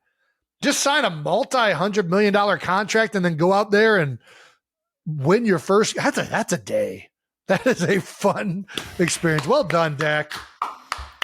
I've been able to kind of hang around Dak here and there, and he was at tight end U this year, speaking his mind to all the tight ends there and giving them an idea of what the tight end position looks like through the eyes of a quarterback, and at that, the highest paid quarterback in the league. So guys were getting nuggets of gold from him, and I'm so appreciative of his time and him being able to do that. But at the same time, he is such a good guy, man. Just such a good dude, and couldn't be happier for him, especially with all the speculation through last year and the injury and having to kind of go out and prove himself, knowing he's kind of proved himself already, but Did it again last year, and sure enough, now is the highest paid player in the league. I'm going to say this, and I think it's probably going to upset some Eagles fans.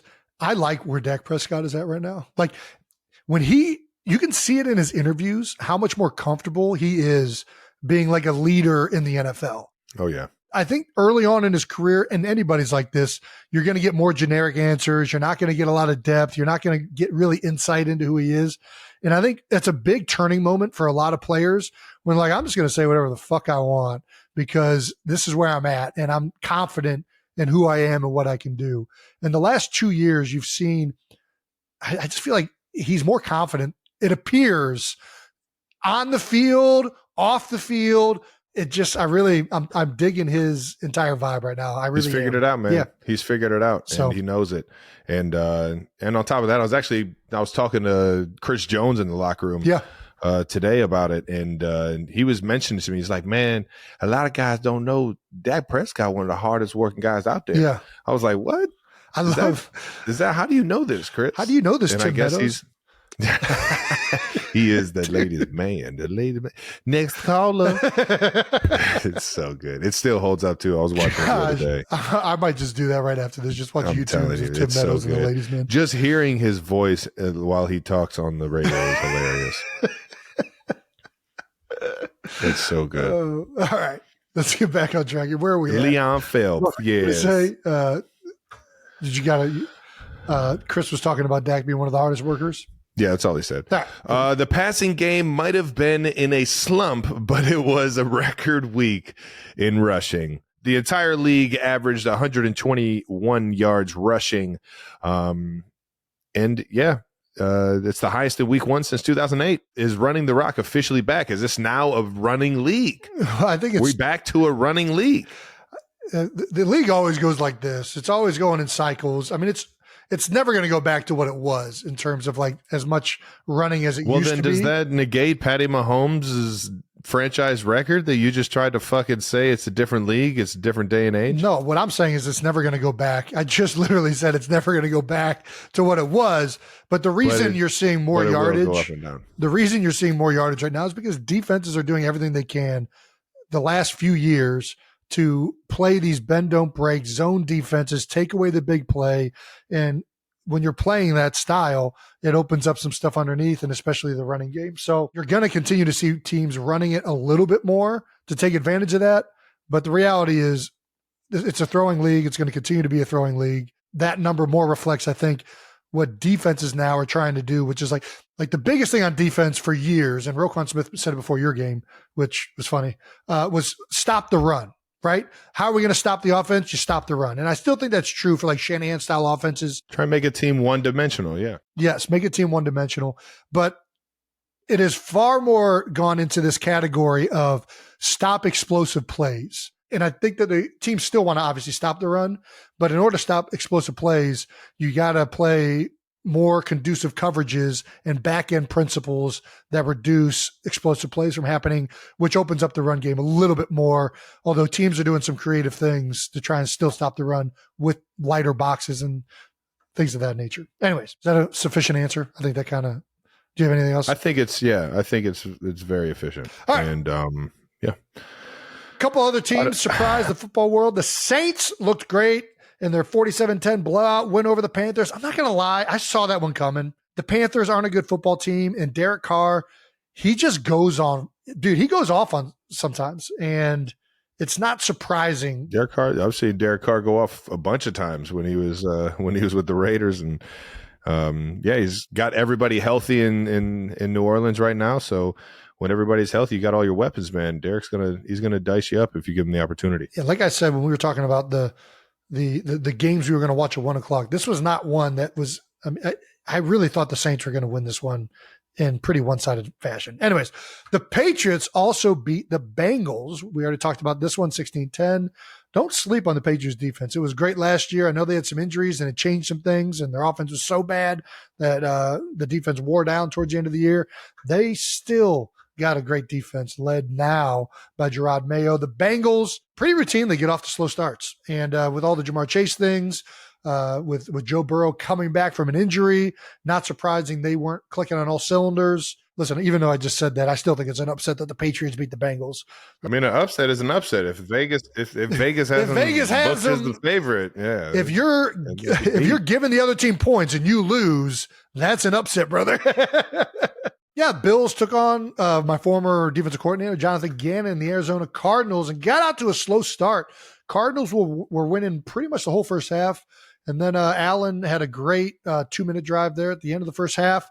And he must have went in and got some milk because he lit it up in the second half. He went off in typical Josh Allen fashion. Milk? Huh? Milk? I think he's a big milk drinker, isn't he? I mean, who isn't? Is that his like Michael Jordan special stuff in Space Jam? He just goes to the law. He just goes in at halftime, gets his fucking vitamin D. Will Levis, he's on this mayonnaise kick. He needs to get on the milk kick. Clearly, who's mayonnaise? Oh my gosh! When he was coming out, the draft thing, that's hilarious. He's still doing the commercials for the mayonnaise bits. Which more power to him. I didn't know that. I love it some mayonnaise. I know Trav doesn't fucks with the mayonnaise. I fucks with the mayonnaise. All right, now we both got out of the house a little bit this weekend. Jason, we'll start with you. Jason's first Monday night countdown on ESPN. You went up to the Bay Area for your first Monday night countdown appearance and forgot to pack a shirt for Jason. Luckily enough, there was a Lululemon around, and he got to explain himself within the first 30 seconds of his ESPN debut. In quotes from SVP, Jason is wearing a shirt he got at the mall because he left his travel bag in the truck, just like Jason just said. And Jason replied, what did I say? I said something about tits. It fits my belly now. Yeah. I've lost a little bit of weight, but my tits are still struggling, which is a great quote. And me and Taylor were watching that, absolutely dying laughing at it. It was the perfect thing to open everybody up to what they were going to experience for the next 18 weeks.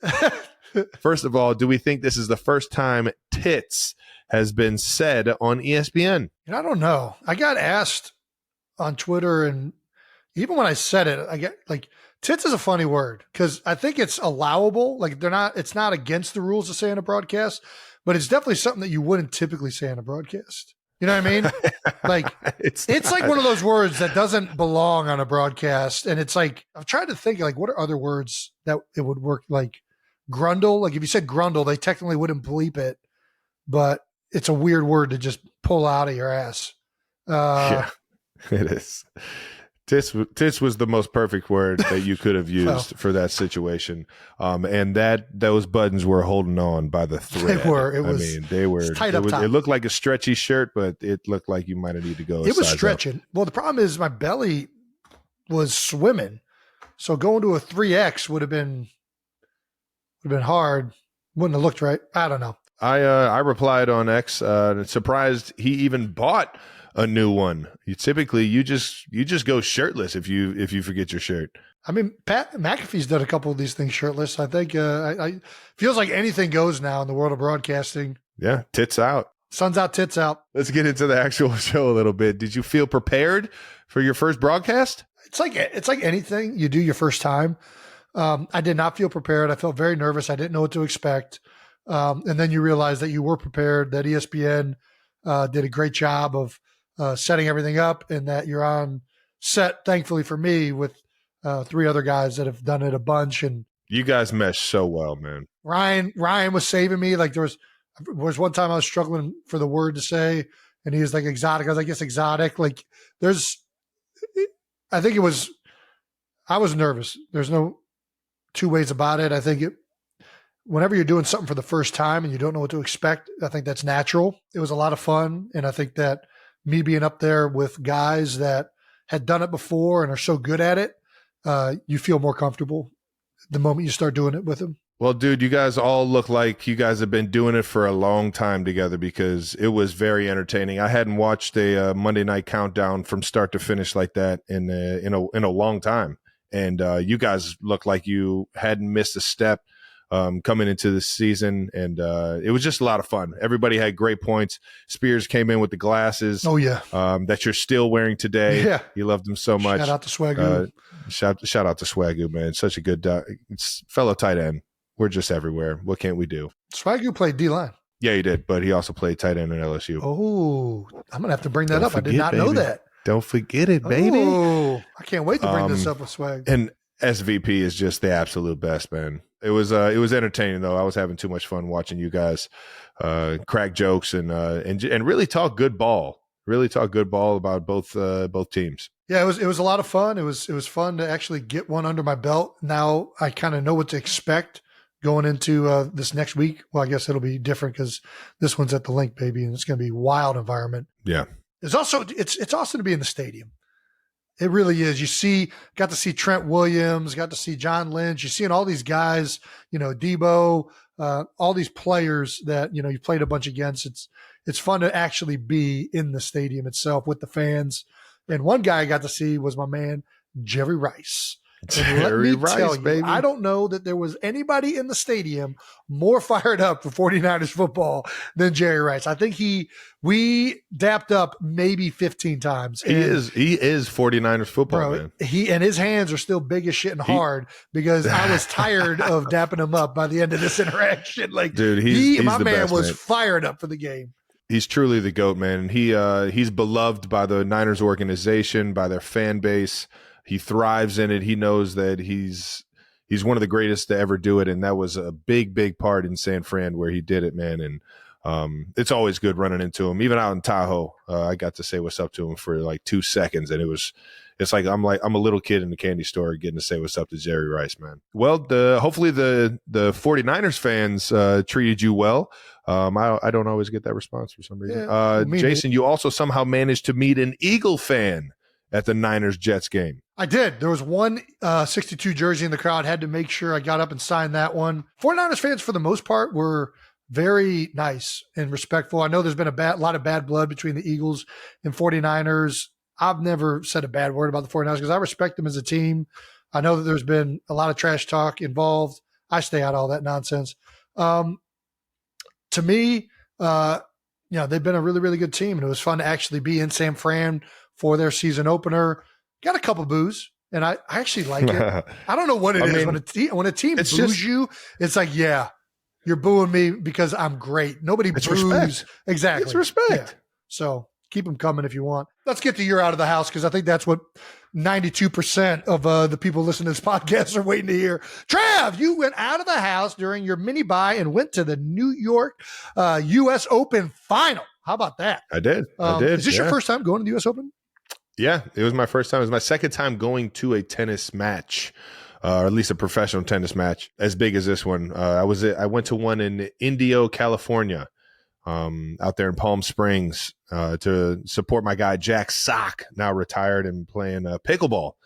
Guy's pretty saucy on the pickleball court as well, as you would assume a tennis player would be. But this was nothing like that. This was a completely different world. I looked to my left and my right, and every single time I did it, I saw a familiar face. There were so many fucking people there to see the action, and especially the final game, knowing that an American was in the U.S. Open. Yeah, baby. Taylor Fritz, unfortunately, couldn't come away with the win, but it was still fun to see two of the top dogs in the game go at it for a couple hours. What is a live tennis match like? Like I've never been to that level. It's very quiet. It's very quiet. And you know us, when it's very quiet, we want to say something. Yeah. And we want to do something. And I'm not a quiet person. I've never been a quiet person. I've always been the kid in the back of the class, when it gets quiet, say something smart or say something funny, or at least try and get a rise out of people. So the entire time I wanted to heckle the Italian center, the number one player in the world. Yeah. And really try and get in his head to help my guy Fritzy out, and really give him a home court advantage here in America. But I played it cool. I played it respectful. Knowing that that's kind of frowned upon, and I'm sure if I started heckling him like the guy did in Happy Gilmore, screaming jackass at Happy. If it would have got to that point, I would have probably got asked to leave really quick. Yeah, no doubt. Yeah, they don't mess around with that in the gentleman sports. Yeah, the gentleman sports. Oh yeah, I dressed the part. I acted the part. Yeah. I was very quiet, except for during intermissions when they were playing music. Nice. That was about the only time I was really showing my personality. Another reason you might have been quiet, I saw multiple people on Twitter, Swifties and Sports Center as well, catching the fact that you are actually watching football. Well, Jason, when you get something like YouTube TV on Sunday Ticket on YouTube TV, you can watch any game that you want. You can actually watch up to 4 games at once. Can you do multi-view on your phone? Were you doing multi-view? Are you kidding me? Yes. That's amazing. Jason, I love it's this. Perfect. I love it. It's fucking the first Sunday of the NFL season. You think I was going to miss a 1 o'clock start? The match started, I think, at 2 o'clock. So these games were right in the second quarter, right at halftime, going into the second half. It was prime time for any NFL fan, and I've always been a fan first, man. Dude, can you? I mean, this is the perfect combination. You have a quiet stadium. You got a quiet stadium at the U.S. Open. The volume was down. Just watching 2 of the best tennis players. Yep. Okay. There's an ace. Nobody's making noise, and I can still hear the announcer down here. Oh. I was watching that Miami's Dolphins game, just waiting for Tyreek Hill to go for 300 yards and 5 touchdowns, knowing what happened earlier in the day. And sure enough, finally at the in the fourth quarter, I believe, or the third quarter, when I think Jacksonville had just fumbled the ball, and literally the next play, they go up top to Tyreek Hill, and he has this fun touchdown celebration where, you can lock me up all you want, baby. Well, either way, I had a blast watching you guys at the U.S. Open on Twitter. Had the old country club look going with the cardigan and button up, and then the hat to match. I was Gucci head to toe and suspenders. And then I had the Magoo mustache. The bucket hat with the mustache is very Magoo-ish, and I was a huge Mr. Magoo fan growing up, man. Magoo didn't have the bucket hat. He had the bowler hat, didn't he? Yeah, but it's this similar look. It's very. It makes me feel like Magoo. Yeah. Well, shout out to Mr. Magoo, and shout out to YouTube TV for keeping the U.S. Open interesting. Exactly. Yeah. My guy Taylor had a tough one, man. All right, now before we get up on out of here, no dumb questions. That's right, because there's no dumb questions. There's just dumbass people like me and Jason answering really smart, intelligent questions that you need to have a very clear mind to answer. Yep. No dumb questions brought to you by our friends at NFL Sunday Ticket on YouTube TV. There we go. The guys that I was using to stay up on all the action throughout the NFL while I was at the U.S. Open. Yeah, baby. Ironically. Yeah, baby. NFL Sunday Ticket on YouTube TV gives you the most live NFL games all in one place. Terms and embargoes apply. You guys know what embargoes mean. We went over that last week. Our first no dumb question from Imelda on X. Can you explain the new kickoff and why they decided to change it? Also, if you guys think it will benefit the game in any way. 92%ers and Swifty. Shout out to the Swifties. Thank you. No dumb questions. How about Hashtag that? No dumb questions. We've kind of already answered how it's different. There's a landing zone. The players on both sides are starting 5 yards away from the landing zone. The kick has to go in the landing zone. We're not going to go back into all these different rules right now, to be honest with you. I mean, I wasn't in on it. Now I'm in on it. I've been in on it. We've talked about this before. Why is it going to benefit the game? Because the game is more fun when special teams make impacts on the game. It's more fun when it's a part of it. It's going to turn into an electric play. We already saw our first touchdown on it this past week with the Arizona Cardinals. And the reason they changed it is because they're trying to find a safe way for the kickoff to still happen. The bottom line is kickoffs weren't being returned at a high rate because of some of the rules implemented and touchback rules designed to reduce the amount of returns and make the game safer. Overwhelmingly, fans prefer that the kickoff actually happens and that there are kickoff returns at a decent rate. And so far, it seems like it's accomplishing it. Overall, it's been a 9.5% increase on kickoff returns since last season. The returns also have averaged 27.2 yards. That's up from last year's 23 yards. So overall, it feels like this is going to get back to making an impact in games, which I am all in favor of. And especially guys that played in the league, when special teams players are impacting the game, it's exciting. Those are guys that are doing they're playing scout team. They're doing all the dirty things. A lot of them are making league minimum, which is still good money, but they're not making the big contracts, a lot of them. So it's just more fun watching guys that put all of this time and effort in, go out there and ball out on game day. You love watching it when guys do that and have a moment. So anyways. I concur. Exactly what you just said. And I'm only laughing because the fact that you're still taking serious takes on things with those fucking glasses on. It's absolutely hilarious. These are my rose shades, baby. Oh, yeah. All right, next no-dumb question from Michelle Morgan. Do either of you guys like pumpkin spice lattes or pumpkin flavored anything, especially those little pumpkin cakes and cookies in grocery stores? Laugh out loud. Michelle from Akron, rowdy, north side Summit County, Ohio. Okay. Don't know. Never had one. Travis, what do you think about pumpkin spice lattes? Don't know. Never had one. Alrighty. Also, I really only do pumpkin seeds in my oatmeal. You do pumpkin in the mornings. seeds. Pumpkin seeds are pretty good. I'll agree with that. Yeah. What about, are Yeah. you a big pumpkin pie guy? I'm not a pie guy. Not a pie guy at all. Yeah, but I feel like pumpkin pie is a little bit different. It's got a different texture than normal pie. Pie is pie. Pie's pie. Not a pie guy.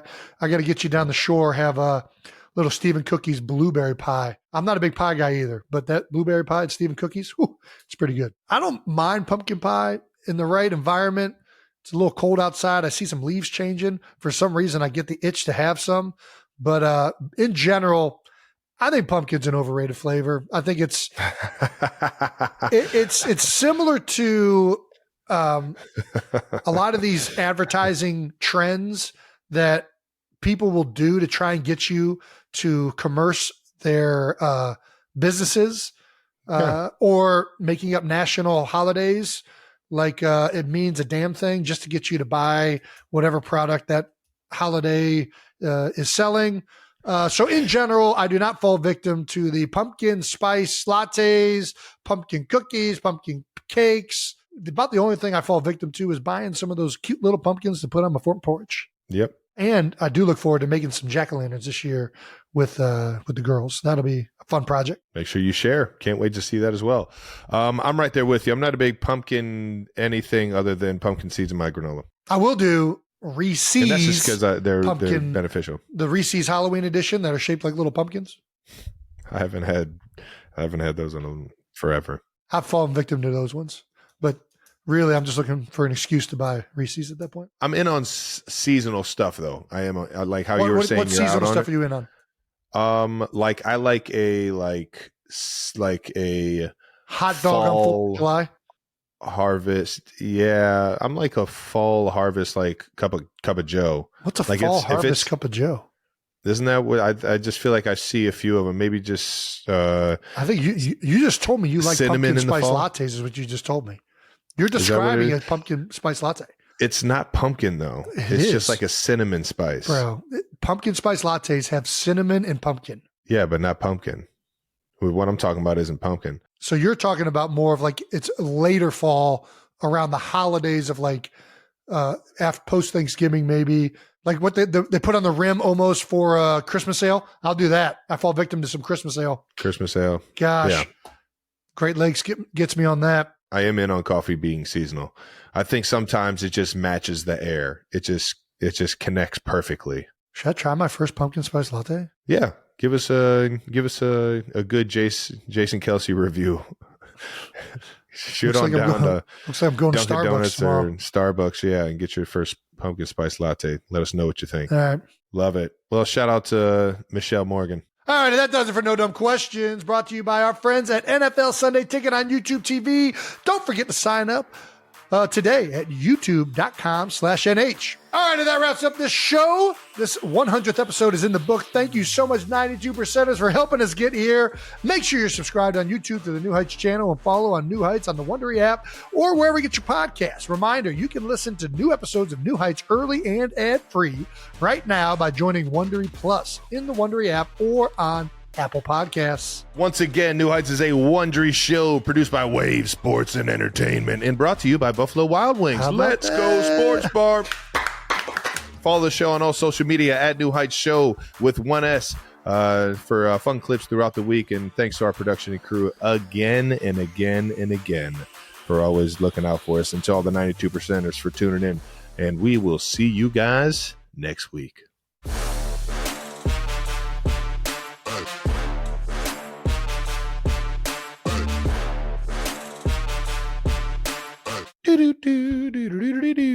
That's what Jason looks like right now. Just a jazzy little. That's not jazz. I don't know what that is, but jazz would be like. This guy's ridiculous. I just got the glasses. I used to fucking play jazz. I'm trying to think.